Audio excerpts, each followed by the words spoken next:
आपण सगळ्यांनी राजयोग साधावा अशीच ईश्वराची सुद्धा इच्छा आहे. ज्याप्रमाणे आईवडिलांना त्यांच्या मुलांनी मोठं व्हावं, कर्तृत्ववान व्हावं, महान व्हावं आणि उभं आयुष्य ऐश्वर्यात जगावं अशी इच्छा असते, तर या संपूर्ण ब्रह्मांडाचा धनी त्या ईश्वराची काय इच्छा असावी? असं कसं शक्य आहे की ईश्वराची लेकरं आणि ती दुःखात आहेत,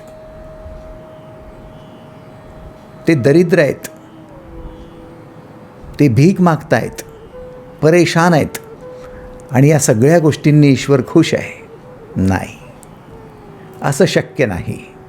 मित्रांनो, ईश्वरीय संकेतच मुळात हा आहे की सगळ्यांनी सम्राटासारखं, तळपत्या सूर्यासारखं जगावं, आनंदाने जगावं, प्रत्येकाच्या जीवनात ऐश्वर्य असावं, सुख असावं, शांती असावी, भरभरून भरभरून.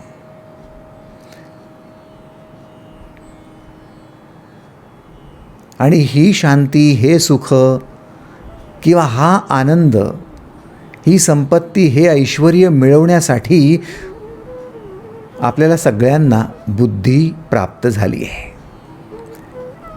आणि ही बुद्धीची देवता श्री गणेश आपल्या बुद्धीचा वापर कसा करावा त्यासाठीच आपल्याला सजग बनवते आहे.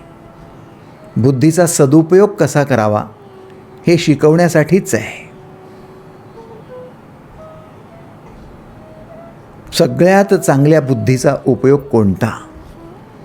बुद्धीचे ते विचार, जे विचार वास्तवाचे विचार आहेत, वस्तुस्थितीशी निगडीत विचार आहेत. आणि वस्तुस्थितीशी निगडीत विचार कोणता? तो रहस्यमयी विचार कोणता? तो रहस्यमयी विचार आहे परताव्याचा विचार. ब्रह्मांड परतावा करणारच. तुम्ही जे पेराल, परतावा म्हणून ब्रह्मांड तुम्हाला तेच उगवून देणार.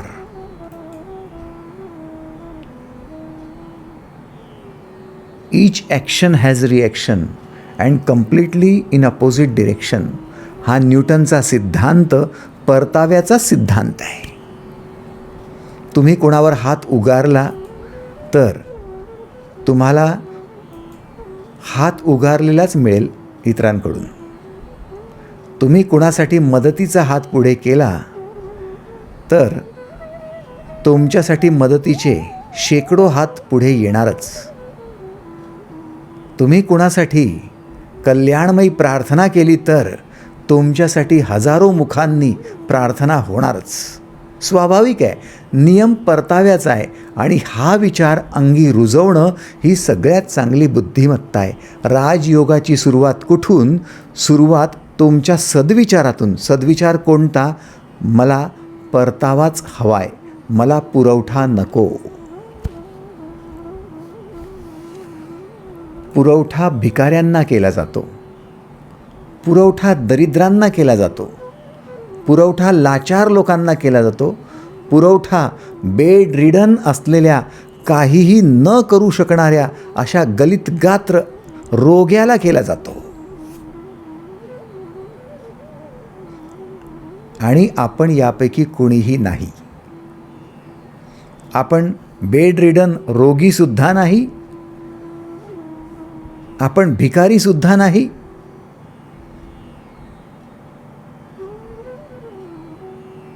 म्हणून आपल्याला पुरवठा नकोय, कोणाची भीक नकोय, कोणाचं दान नकोय. आपल्याला हवं काय? आपल्याला परतावा हवा आहे. आणि परतावा कशाचा? आपण ज्या गोष्टीची सुरुवात करतोय त्या गोष्टीची बरकत आपल्याला हवी आहे. ॲग्रीड? आपण ज्या मार्गावर पाऊल टाकतोय त्या मार्गावरचं ऐश्वर्य आपल्याला हवं आहे. आपण जे बीज पेरतोय त्याचं मोठं कल्पवृक्ष आपल्याला हवं आहे. परतावाच हवा आहे. आणि ज्याला कोणाला परतावा हवा आहे तो त्याच्या बुद्धीचा सदुपयोग करणारा व्यक्ती आहे. त्याला राजयोगी म्हटलं गेलं.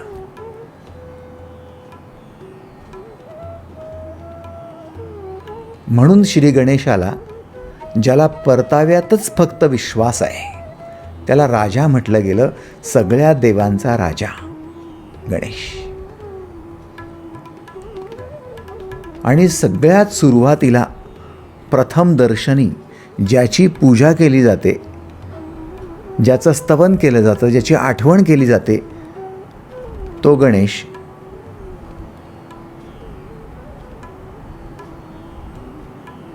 तसं कारणच ते आहे की आम्ही पेरतोय, आम्ही सुरुवात करतोय, आम्ही इनिशिएटिव्ह घेतोय, आम्ही पुढाकार घेतोय आणि तू आम्हाला त्या दृष्टीने भरभरून दे. सुरुवात आमची, इनिशिएटिव्ह आमचा, ठिणगी आमची, आग तू भडकवून दे. सुरुवात आम्ही करतोय. मित्रांनो, आश्चर्य हेच आहे. म्हणून ज्या लोकांचा परताव्यात विश्वास आहे, ती लोक चांगला परतावा मिळावा म्हणून श्रम करायला तयार आहेत. जे श्रम करतील, परिश्रम घेतील, त्यांना परतावा चांगलाच मिळणार आहे, कल्याणकारीच मिळणार आहे. म्हणून तुम्ही श्रमिक व्हा. भ्रष्टाचार कराल, दुराचार कराल, व्यभिचार कराल, अत्याचार कराल, डेफिनेटली परतावा तसाच मिळणार आहे. त्याला ऐश्वर्य म्हणता येणार नाही. म्हणून गणेशाचा सगळ्यात पहिला संदेश हाच की तुम्हाला जे हवं आहे त्याच मार्गावर उभं राहा. बुद्धीचा उपयोग करा. तुम्हाला आनंद हवा आहे, तुम्हाला शांती हवी आहे, तुम्हाला संपत्ती हवी आहे, स्नेह हवा आहे, तुम्हाला सहकार्य हवं आहे, आरोग्य हवं आहे, मग त्याच मार्गावर उभे राहा.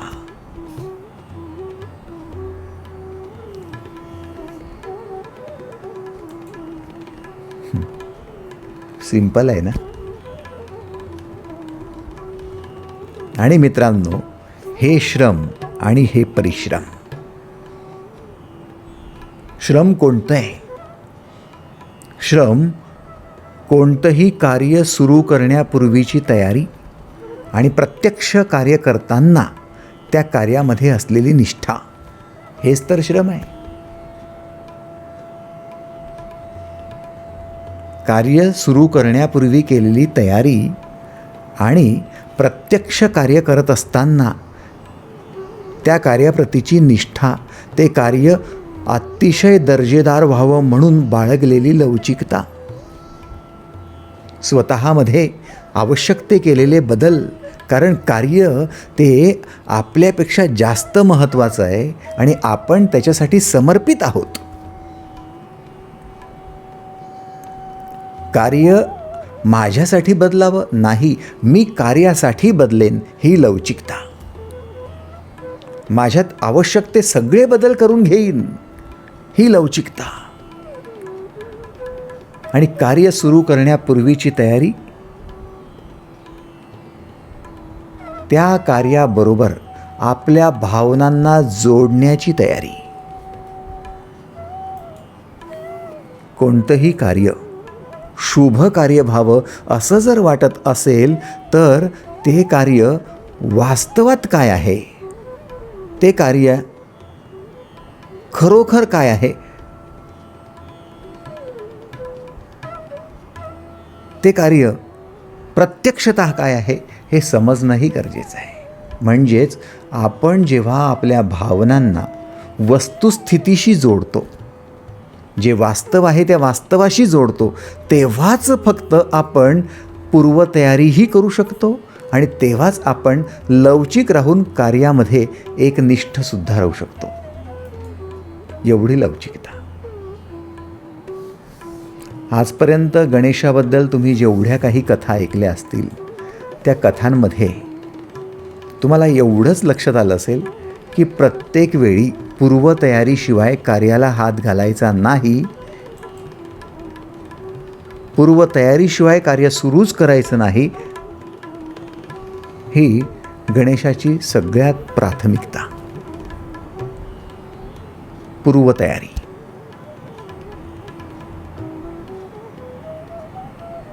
जेवढी लोक प्रिपेअर्ड असतात एखाद्या मीटिंगसाठी, जेवढी लोक प्रिपेअर्ड असतात एखाद्या संवादासाठी,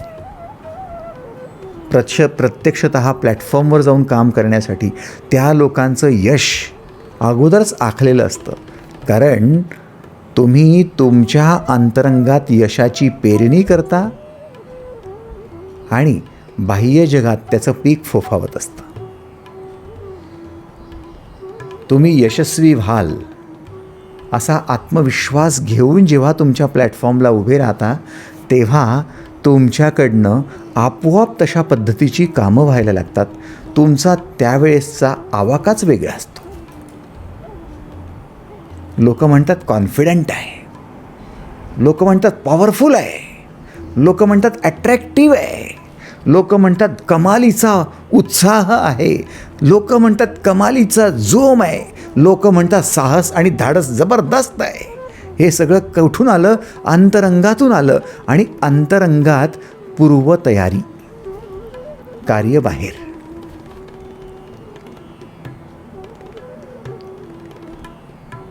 प्रत्येक कार्य तुमच्या हातून जे घडतं ते बाह्य जगात घडतं आणि त्या कार्याची पूर्वतयारी तुमच्या अंतरंगात होत असते.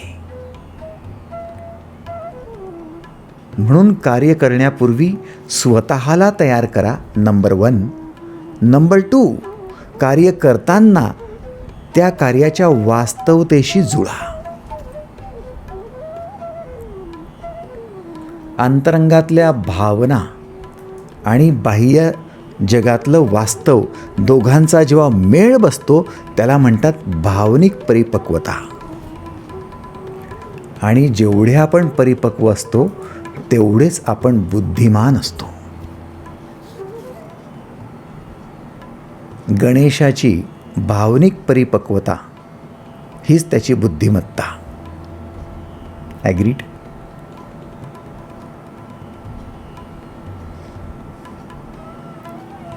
असं म्हणतात की कार्तिकेय जो गणेशाचा मोठा भाऊ आणि गणेश दोघांमध्ये शर्यत लावण्यात आली. पृथ्वीची प्रदक्षिणा सगळ्यात कमी वेळात जो पूर्ण करेल तो विजयी.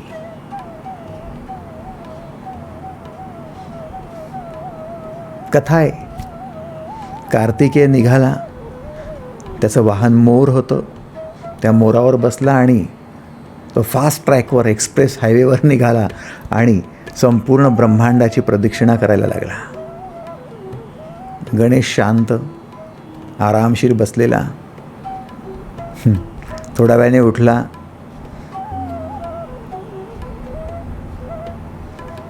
आई वडील दोघांना एका जागेवर बसवलं आणि दोघांभोवती प्रदक्षिणा घातली.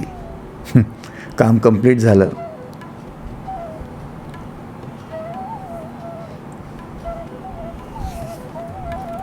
कथा म्हणते गणेश विजयी म्हणून घोषित करण्यात आला.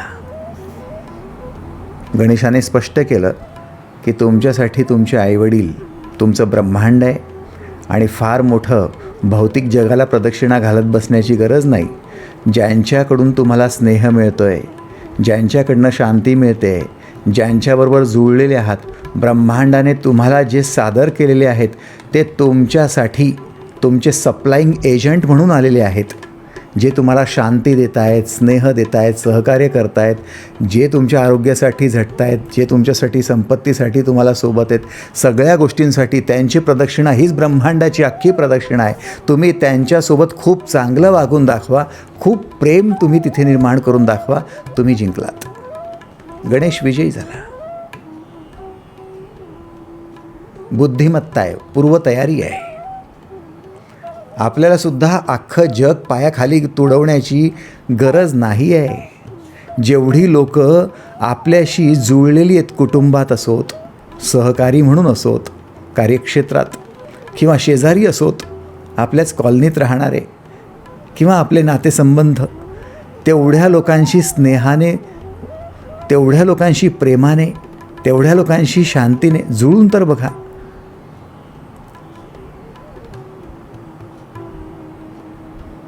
भावनिक परिपक्वता. मित्रांनो, ज्यावेळी आपण आपल्या भावनांना वास्तवतेशी जोडतो तेव्हा भावनिक परिपक्वता. मग वास्तव काय?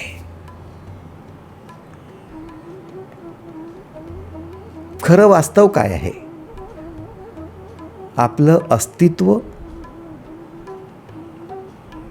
हे आपलं वास्तव नाही का? आपलं असणं हे वास्तव नाही का? आणि आपलं करणं हे वास्तव नाही का?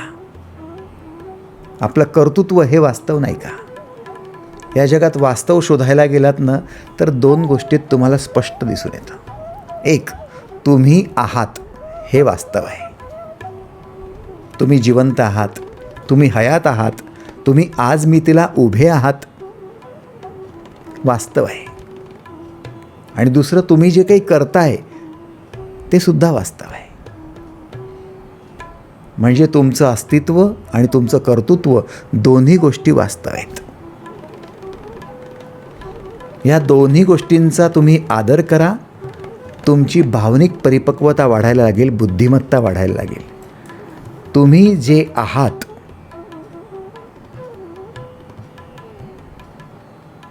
त्याचा आदर करा. तुम्ही जे करतायत त्याचा आदर करा.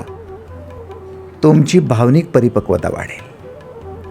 आणि जर तुम्ही तुमच्या अस्तित्वावर, तुमच्या कर्तृत्वावर प्रेम करायला लागलात, त्याचा आदर करायला लागलात, डेफिनेटली तुम्ही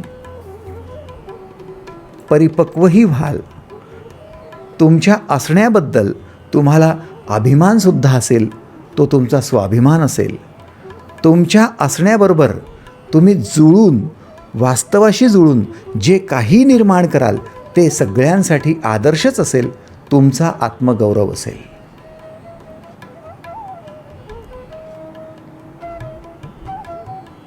हेच तर विशेष आहे. म्हणून आपण संदेश घेतला होता, पूर्वतयारी म्हणून.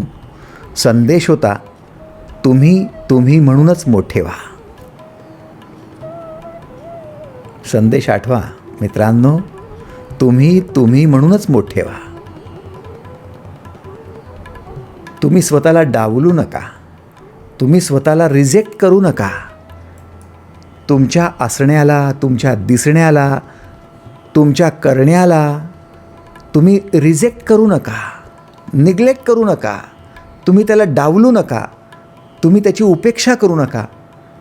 तुम्ही जसे आहात तसे स्वतःला स्वीकारा. तुम्ही जसे आहात तसं स्वतःवर प्रेम करा. जसे आहात तसे स्वतःशी जुळा. तुमच्या अस्तित्वाला आदर करणं हे स्वतःशी जसे आहात तसे स्वीकार करून जुळणं आहे. बघा, मान्य आहे का? यातच बुद्धिमत्ता आहे. विज्ञान म्हणतं कुणाचीही बुद्धिमत्ता कमी नाही, कुणाची जास्त नाही. पण जी लोक स्वतःला स्वीकार करत नाहीत, स्वतःच्या अस्तित्वाला स्वीकार करत नाहीत, ती लोक स्वतःच्या बुद्धिमत्तेला सुद्धा स्वीकार करत नाहीत आणि त्याचा उपयोग हवा तसा करत नाहीत.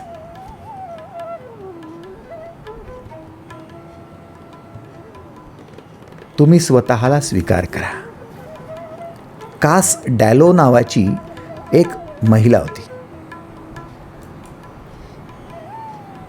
तिच्याबद्दल मी ज्यावेळी वाचलं त्यावेळी मला सुद्धा अतिशय रोचक वाटलं.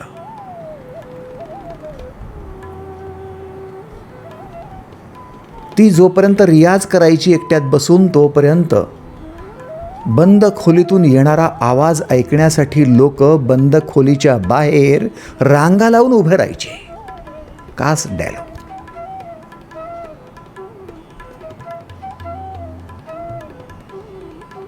लोकांच्या फार आग्रहास्तव जेव्हा ती स्टेजवर आली तेव्हा तिला स्टेजवर येण्यापासून स्वतःच ती रोकत होती. कारण तिचे दात पुढे होते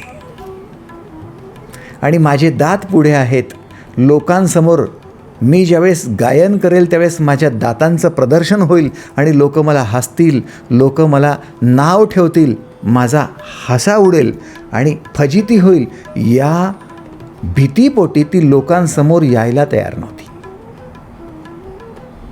तिने आग्रह केला, स्टेजवर मी जेव्हा गायन करेल तेव्हा समोर पडदा टाका, माझं गायन लोकांना ऐकू द्या, पण मी माझा चेहरा लोकांसमोर दाखवणार नाही.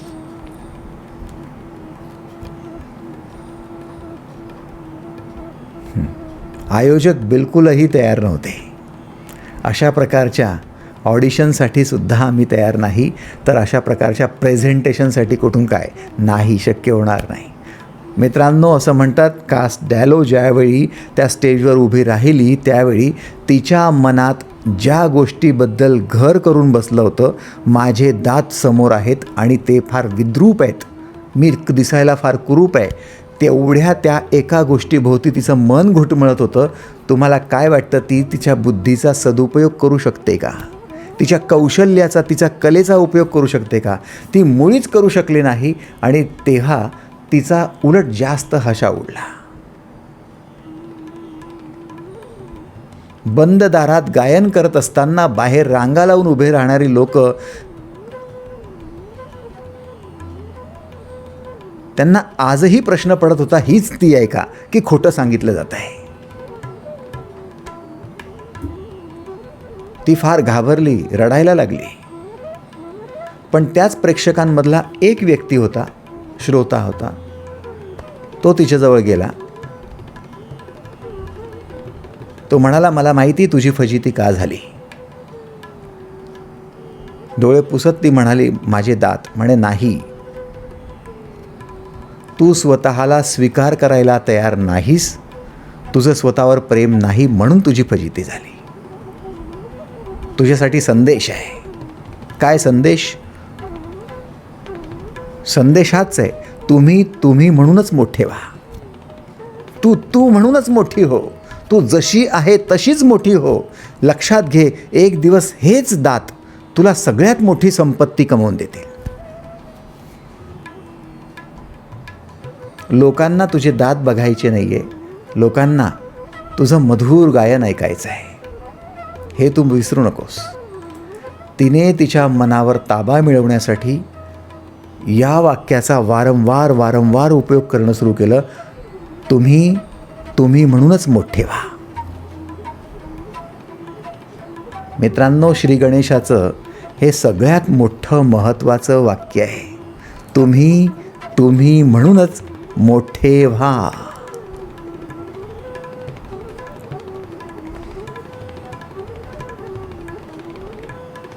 श्री गणेश स्वतःच म्हणतात, मी लठ्ठ आहे तरीसुद्धा मी म्हणूनच मोठं होणार. मला सोंड असली तरीसुद्धा मी म्हणूनच मोठं होणार. माझे कान मोठे असले तरीसुद्धा मी म्हणूनच मोठं होणार. मी म्हणूनच मोठं होणार. हा रहस्यमयी विचार तुमच्या स्वतःच्या वास्तवाशी तुम्हाला जोडतो. तुमच्या भावना तुमच्या स्वतःच्या अस्तित्वाशी जोडतो. कारण तुम्ही असता हेच तुमचं अस्तित्व असतं आणि तुम्ही त्याला स्वीकार करता, तुमच्या भावना त्याच्याबरोबर जोडता, हेच तुमची परिपक्वता असते. बघा, मान्य असेल तर.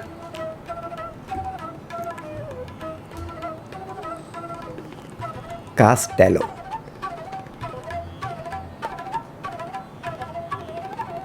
सगळ्यात जास्त प्रसिद्ध झालेली कास्ट डॅलो, जिचं गायन ऐकण्यासाठी दूर देशातली लोक जायची. तिने उभ्या आयुष्यात मागे वळून पाहिलं नाही का? कारण स्वतःच्या अस्तित्वाला स्वीकार केलं म्हणून. तुम्ही कसे आहात हे तेवढं महत्त्वाचं नाही, तुम्ही म्हणूनच मोठे होत आहात हे जास्त महत्त्वाचं आहे. तुम्ही इंजिनियर आहात, तुम्ही डॉक्टर आहात, तुम्ही चार्टर्ड अकाउंटंट आहात, तुम्ही श्रीमंत आहात, तुम्ही पैशावाले आहात, तुम्ही सुंदर आहात, हे महत्त्वाचं नाही. तुम्ही म्हणूनच मोठे होत आहात हे जास्त महत्त्वाचं आहे. एवढा स्वतःचा आदर तुम्हाला करण्यास तुमचा हाच विचार महत्त्वाचा आहे. तुम्ही म्हणूनच मोठे व्हा.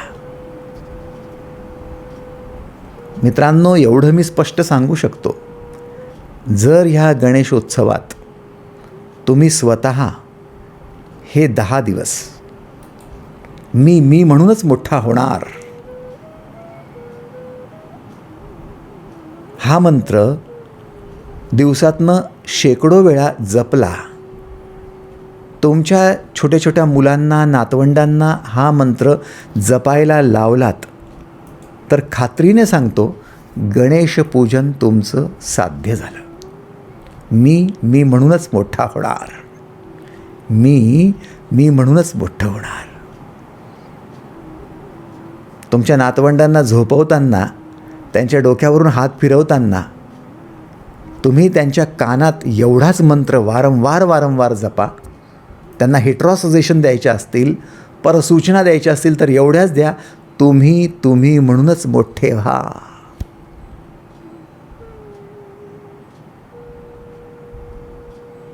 एक गुलाबाचं फूल गुलाबाचंच होऊ दे आणि मोगऱ्याचं फूल मोगऱ्याचंच होऊ दे. जाईचं फूल जाईच होऊ दे आणि वनफूल ज्याला सुगंध नसेल भलेही, पण वनफुलाला वनफुलच होऊ दे, त्याला तोच होऊ दे.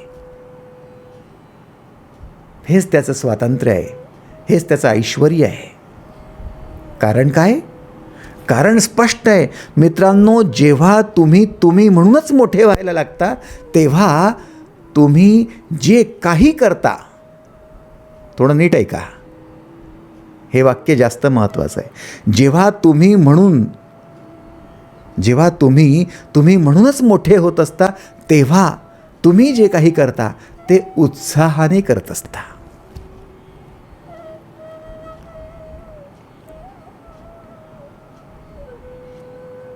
आणि जेव्हा तुम्ही म्हणून मोठे होत नाही, इतरांचं बघून त्यांच्यासारखं करण्याचा प्रयत्न करता, त्यांची कॉपी करण्याचा प्रयत्न करता, जे आहे ते झाकून, जे नाही ते दाखवण्याचा प्रयत्न करता, तेव्हा तुमच्यात उत्साह नसतो, तेव्हा तुम्ही करत असता ते नाटक.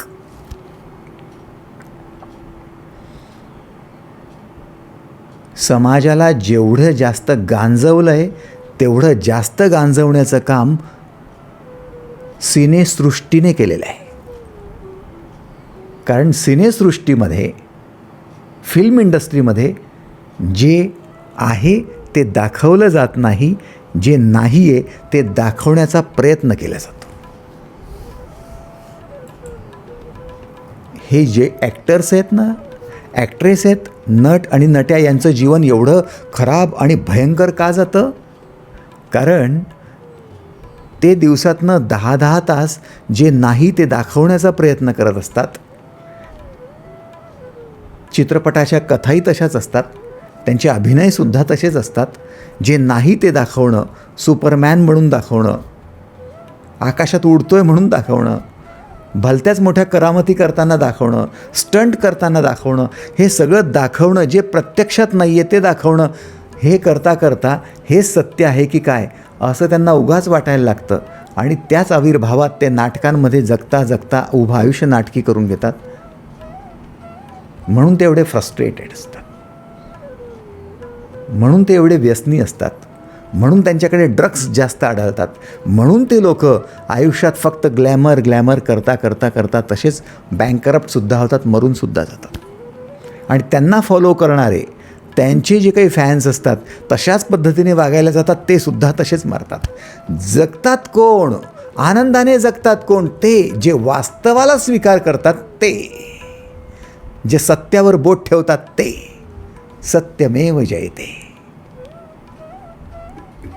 तुमची मुलं, तुमच्या मुली फक्तच फिल्म इंडस्ट्रीत पाहून त्या नाटकांसारखे करायला लागले तर तुम्ही किती दिवस खपवून घ्याल? फक्त विचार तर करा, कल्पना करा. ताईसाहेब, तुमचा पती वास्तव वगळून, किंवा सर तुमची पत्नी वास्तवाला बगल देऊन, वास्तव दूर ढकलून फिल्म इंडस्ट्रीसारखंच जगायला लागले आणि वागण्याचा प्रयत्न करायला लागले, तुम्ही किती दिवस सहन कराल? शक्य आहे का? माणसात प्रामाणिकता तेव्हाच जन्माला येते जेव्हा माणूस वास्तवाशी नातं जोडतो. मी जे वास्तव आहे ते वास्तव जेवढ्या परखडपणे सांगेल तेवढा मी प्रामाणिक आहे असं तुम्हाला वाटायला लागेल. Agreed or not? आणि जेवढं मी वास्तवाच्या बाहेर जाऊन बोलेल, नुसत्याच परिकल्पना करायला लागेल, तुम्ही म्हणाल नाटक छान करतो हा माणूस. नीट लक्षात घ्या, तुमची प्रामाणिकता तुमच्या वास्तवाशी जुळल्यामुळे होते. आणि सगळ्यात मोठं वास्तव तुमचं असणं, तुमचं अस्तित्व आहे. त्याच्यामुळे तुम्हाला तुमच्या अस्तित्वाशी जुळायलाच हवं. तुम्ही म्हणूनच मोठे व्हा. ॲग्रीड? किती लोक मी म्हणूनच मोठा होईन हा मंत्र घ्यायला तयार आहे? त्यांनी हात वर करावा. थँक्यू. धन्यवाद.